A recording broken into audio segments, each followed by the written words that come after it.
Yes, and I'm just getting your recording started.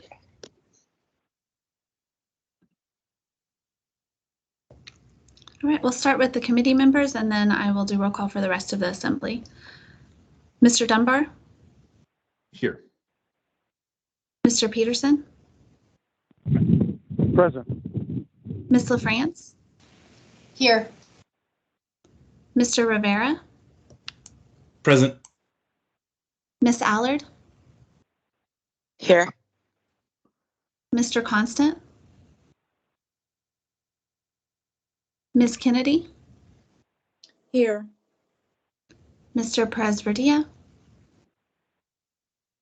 Ms. Quinn Davidson? Here. Mr. Weddleton? Here. And Ms. Zoltel? Here. Thank you. Thank you, Ms. Venneklassen. So the chair has asked that I chair the legislative committee hearing while my he's the chair. My co-chair is traveling right now, but is online. So we only have one item of business at this meeting, which is regarding resolution number AR 2022-15, a resolution adopting the 2022 legislative program for the municipality of Anchorage Mayor's Office. And of course, this is something we do every year. It's sort of usually a unified document between the Mayor's Office and the Assembly, describing the work we are going to have our lobbyists and the administration and others potentially do in Juneau to make requests of our state government. So I think we all have the document, and I assume everyone has read it, but just for the public, if there's someone from the mayor's office that wants to briefly summarize it, and then we'll go into questions and potential amendments that assembly members might bring. Mr. Wilbanks. Yes, thank you, Mr. Dunbar. So the mayor's legislative program, specifically this year, wanted to focus on 3 goals to kind of pass over and work with the assembly on. And that is focusing on, you can kind of see on page 2, specifically the Port of Alaska Modernization Program, requesting $600 million in capital funding. Additionally, we're requesting $15 million for housing the homeless, focusing on the facilitation of our navigation center and the joint collaborative process. And then lastly, we're focusing on a few critical infrastructure bridge projects that are unintentionally funded by smaller communities within the municipality, such as Girdwood, Birchwood, and Eagle River. So those are kind of the main 3 focuses that the legislative program encompasses. Yes, Mr. Gates, I'm sorry, Mr. Wilbanks. Mr. Gates asked that the document be shared on screen. And I think that would be the, there are 2 documents here. I don't know if Mr. Wilbanks can do that, or Ms. Venneklassen, could you do that perhaps? Yes, I can do that, Mr. Dunbar. Great. Let's see here. Okay. Do you have anything more, Mr. Wilbanks? No, Chair Dunbar, thank you. Okay. So folks, if you want to get in the queue, please do so in the meeting chat. If you don't have access to that, please send me a text. All right, there we have the document. I think it will probably be more beneficial, Ms. Venneklassen, if we scroll down to the part that is more kind of the substance. Yeah, starting there and going down. So we have Ms. Zoltel, you're first in the queue. Thank you, Mr. Chair. I have 3 amendments I intend to bring to the legislative program that I want to highlight here quickly. 2 are not included in the proposed plan, and 1 is a refinement on the housing the homeless programmatic excuse me, appropriation. So as I read the legislative program and as I've come to understand it with regard to housing the homeless, that the $15 million appropriation is intended for construction of the navigation center. And that seems to be a very specific request, which I really don't want to get into the merits of, but I think if the request is specifically for the navigation center, it should reflect the policy parameters that the Assembly has already adopted in the facilitated exit plan, as well as be more clear that it is for the navigation center and not a housing request. Now, if my understanding is wrong, I'd be happy to be corrected on that, but then I would want the language to reflect exactly what the $15 million might be applied toward. So I have currently an amendment that would provide the policy parameters, particularly the population cap, as agreed to in the resolution approving the prior funding that went to the Alaska Community Foundation, as well as just to say that this funding is slated for the Navigation Center. The other two Actually, amendments. Can we pause go there ahead. for a second, Mrs. Can we pause there for a second, Mrs. Zoltel, because I have some follow-up questions to this too. Yeah, I'm fine with that. Yeah, so I guess I'm curious for the administration. So, you know, as Ms. Zoltel noted, in here it says housing, but what we have in here is not a proposal for housing, we have a proposal for shelter, right? And so when I first read the first resolution, I was like, oh, it's about housing. And I went in and it was just shelter and no housing dollars.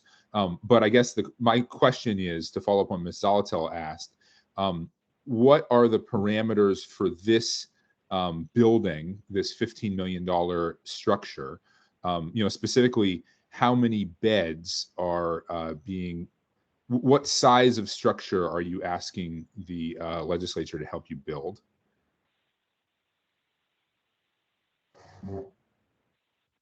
So, administration can speak to that. yeah, through the chair, I believe Larry Baker is actually on the line. He'd probably be better suited to answer that question as he was part of the facilitated process. Larry, are you available? Yes, I am. Assemblymember Dunbar, this is per the facilitated plan. So the bed restructure for the navigation center would be, as indicated in the plan, of 200 plus 130 surge capacity. And it's according to the intent of this entire effort for $15 million is not, it's whatever is the best use for the facilitated plan with a focus on the navigation center. Hope does that clarify it for you? It does.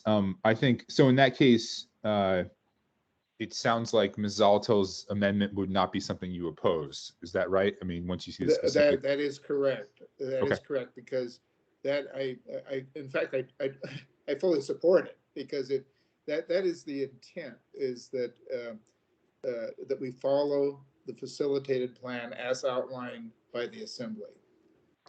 Okay. Mr. Gates has a question on this page.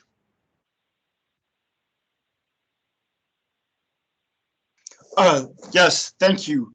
I just reading this noted the first line at the top, under issue overview, refers to the Anchorage Assembly Legislative Drafting Group. And I'm not sure, maybe I'm out of the loop. Is that meant to refer to the facilitating process and the assembly group that was involved in that?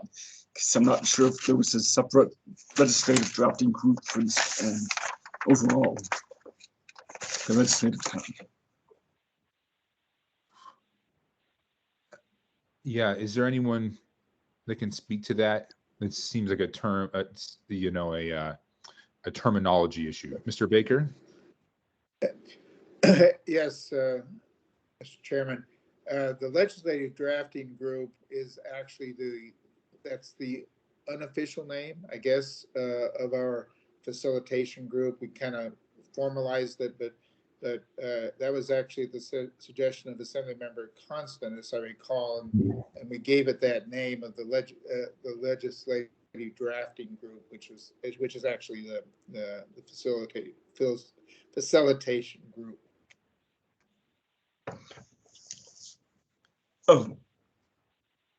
Oh, thank you. I mean, I read it sort of in this context. Sounded like there was an assembly group for the whole legislative program, but this legislative group was only focused on narrow issue. No, homelessness. So I just thought Mr. it was Gates. Mr. Gates, that's precisely why it comes under the title of homelessness, because that was the vehicle for the homeless issue, not the entire legislative program. Okay, thank you.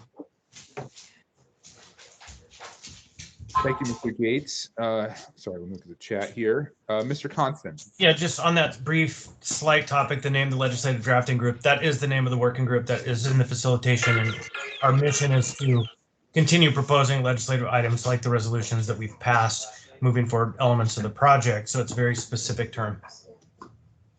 Okay. Thank you. And I'll just mention I'm going to have a amendment on this topic. Actually, 2 amendments on this topic as well. But for now, let's go back to Ms. Zoltel. Ms. Zoltel, you said you had 2 other amendments. I do. Thank you. One is district specific. This is to add the Northern Lights median lands. The Northern Lights sound barrier fence phase 3 and Northern Lights median landscaping. This amendment is in concert with Assemblymember Rivera and the legislative delegation. The Northern Lights sound barrier fence phase 3 is $1 million request. And this is really an incomplete phase where that sound barrier along the state DOT road of Northern Lights was completed in 2008. Really dropped off various lists and priorities, and then the landscaping request is so that they can be done conjointly or in conjunction with one another to minimize any duplicative costs.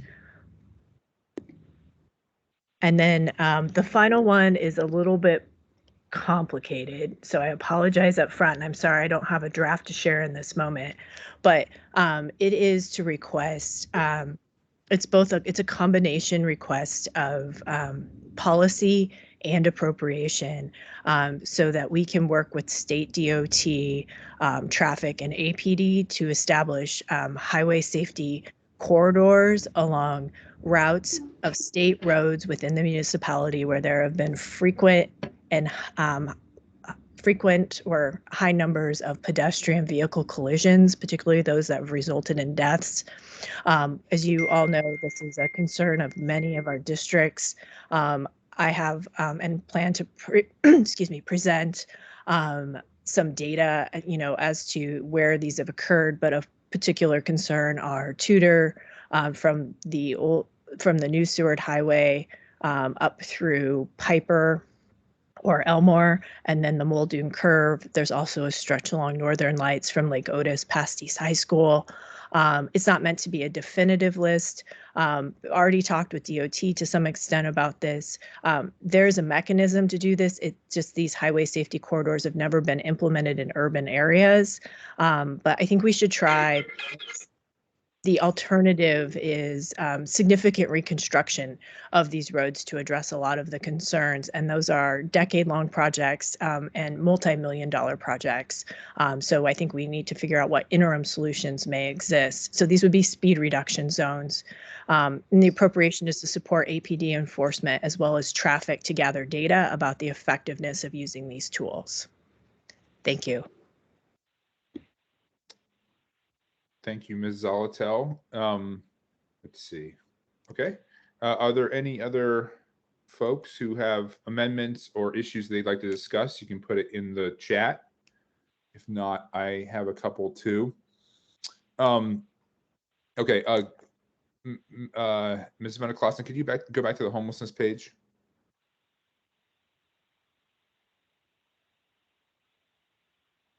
Okay.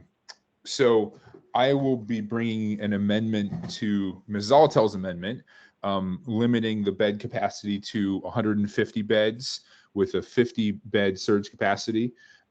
This is due to the, first of all, the community councils in the area asking us not to build a 330-bed facility. And second, because our own code says that shelters are to be limited to 150 beds. So I will be bringing that amendment to her amendment, and I urge folks to support it. Second, I will also be bringing an amendment. So what we have here is a $15 million request, all for one part of the facilitated process or one part of the homelessness potential solution. And, as Mr. Baker said at an earlier meeting, they are all supposed to go forward together. All the pillars need to go forward together. And if you look at the document we received this week from the facilitated process, talking about the needs, the Word document we received, it states that for workforce and permanent supportive housing, the Barrett Inn will be converted to approximately 90 workforce and supportive housing units. However, there's still an estimated need of 210 new units remaining. Furthermore, the special populations shelter, we haven't even begun work on. We haven't even started that, but we know we need a 200-bed facility. And so my amendment would be, and this is, I think, equitable.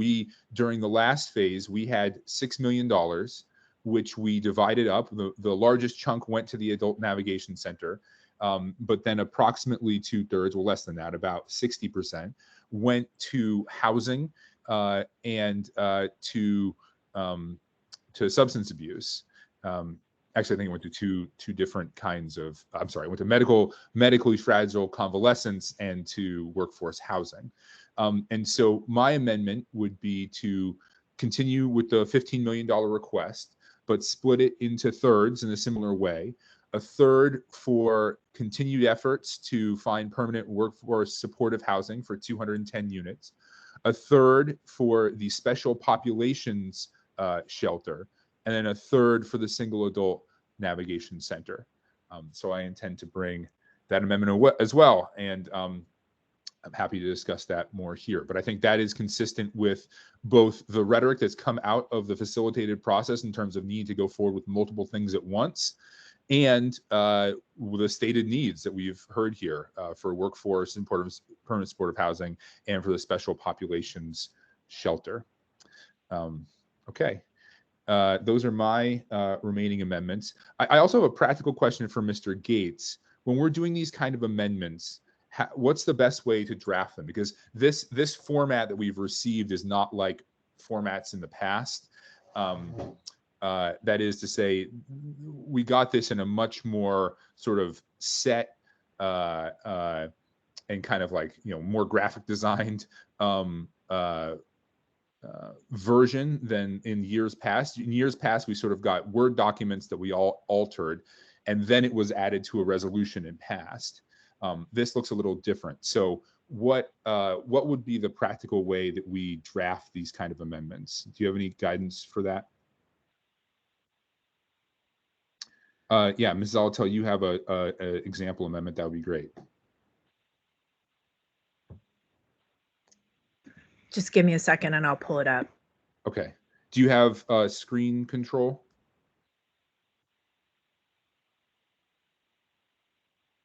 Or can you get it? Doesn't like, but I'll kick it over to Venna Clausen really quick.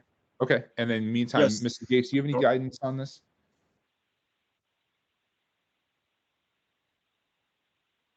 Well, to be quite honest, I'm not sure how to recommend the design aspects of this document, but I would take text and language and just indicate how it's being changed in our usual legislative drafting.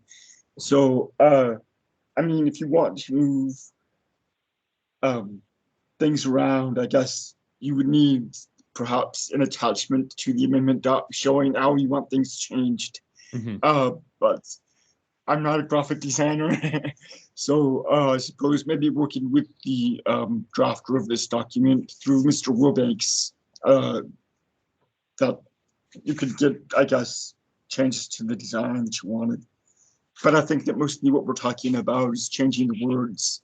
So, the 1,200 plus for residents or 750 or whatever, I would just take that in plain text and show what it's being changed to. And then implementing it would be up to them to keep the design features, change the wording. Thank you, Mr. Gates. Mr. Wilbanks, you have your hand up. Yes, if I may add on to this, Chair.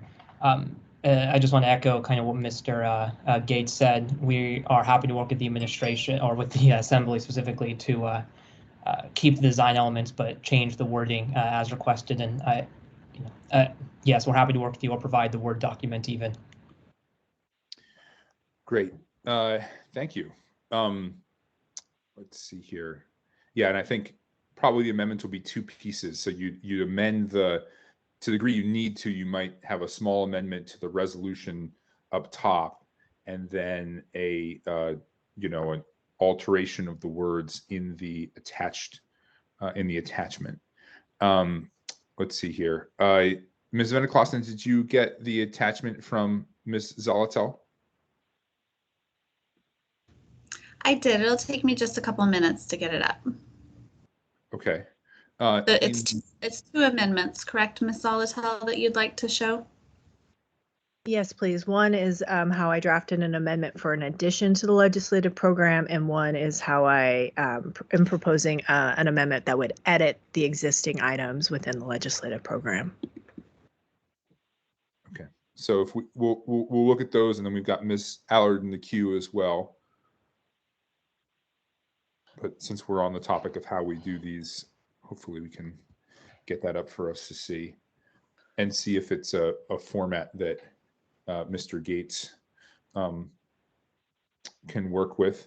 And Mr. Gates, is your office the best one to go through? We only have a few days until Tuesday night. Is Rebecca able to help us on this, or are you going to, or do you suggest we work, with the Department of Law? Oh, well, I do like amendments to, at least before the assembly meeting, come through me so that we make sure that they're compiled and distributed to the body before the meeting or during the meetings. I guess that happens sometimes. But in terms of drafting them up, you can work with whoever you want. But when you've got your draft correct, then give it sent to me so I can do the finalization parts, I suppose. Sounds good. Okay, we've got it. So Mrs. Alta, do you want to describe this here? Sure. Thank you, Mr. Chair. This is an addition amendment. So what we did was just indicate, so this would be into the capital projects section. We just indicated generally so that the intent could be adopted by amendment.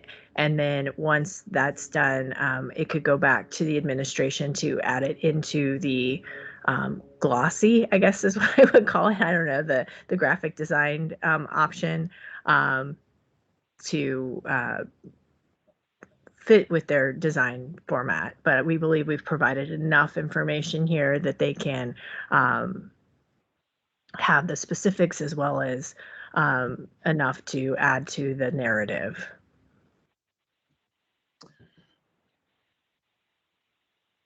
Mr. Wilbanks, do you have any thoughts on that, on this format of amendment? Through the chair, this should work. Okay. Good. And do you want to show the other one, Ms. Veneklassen?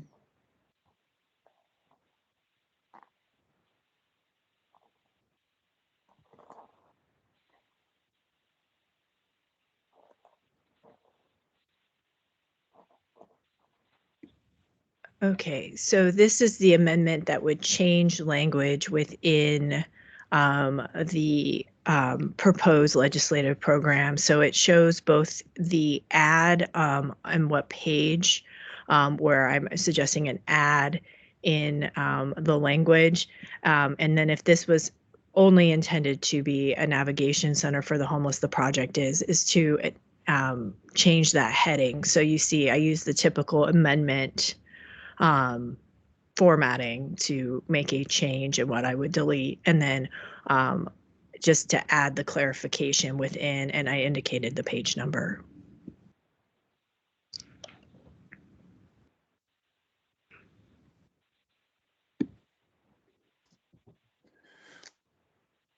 Okay.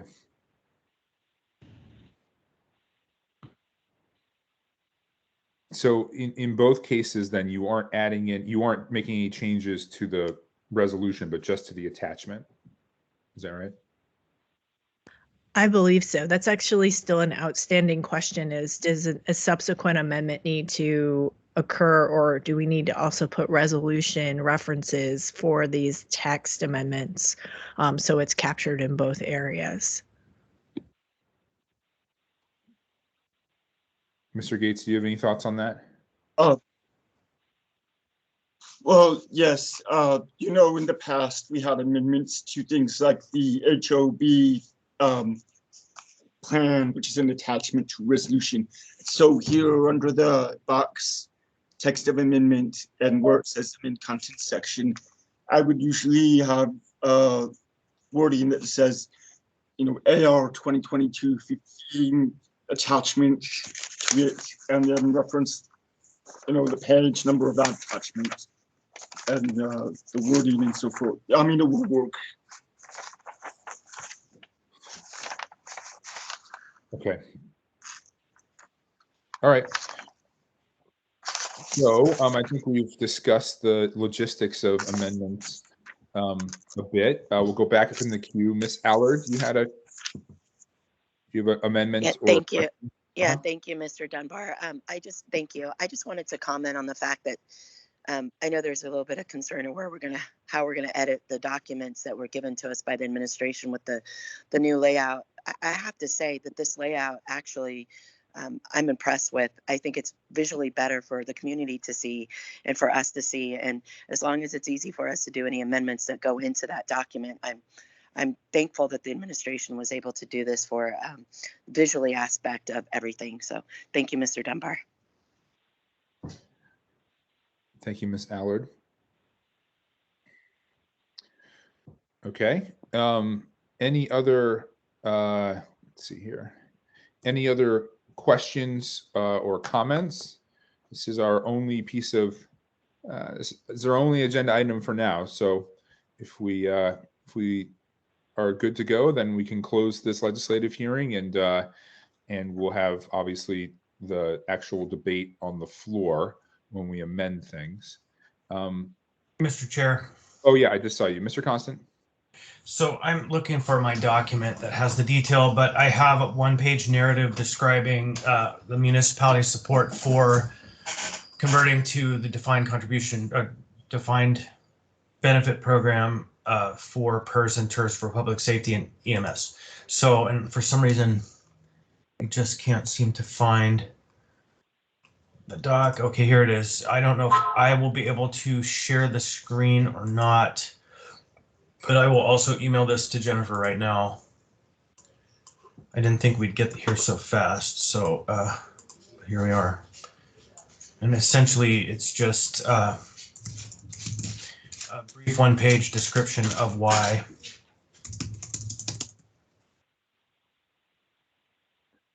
And did we already pass something like this recently? I'm trying to recall. Not recently. What we did was we amended a phrase into that's right. a resolution to the police that said, yes, we will do this. And last year, we had a resolution passed specifically in support of a bill that was moving to do that. And I don't know what the status is of that effort, but that maybe it was actually now 2 years ago because Representative Kopp was leading on that project. We were supporting his efforts.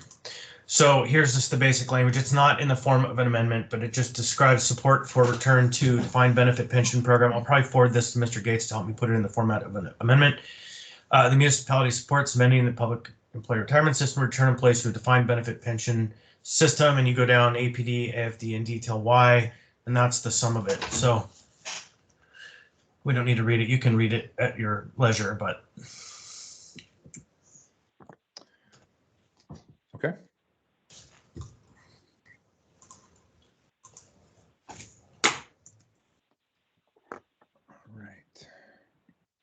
All right. Are there any additional questions or comments regarding the legislative program?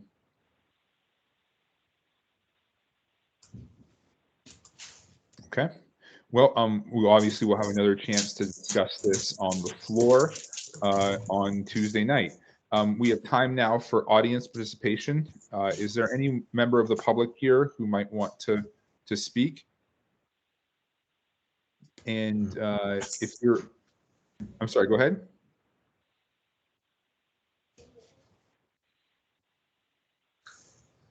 If you're on the phone, you can press *6 to unmute. And again, we'll give you 3 minutes.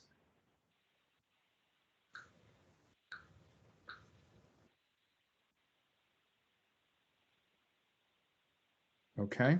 I'll ask, are there any final comments from the administration? I realize that was on this this agenda item, or this agenda sort of uniquely. Is there anyone from the administration that want to say any closing thoughts?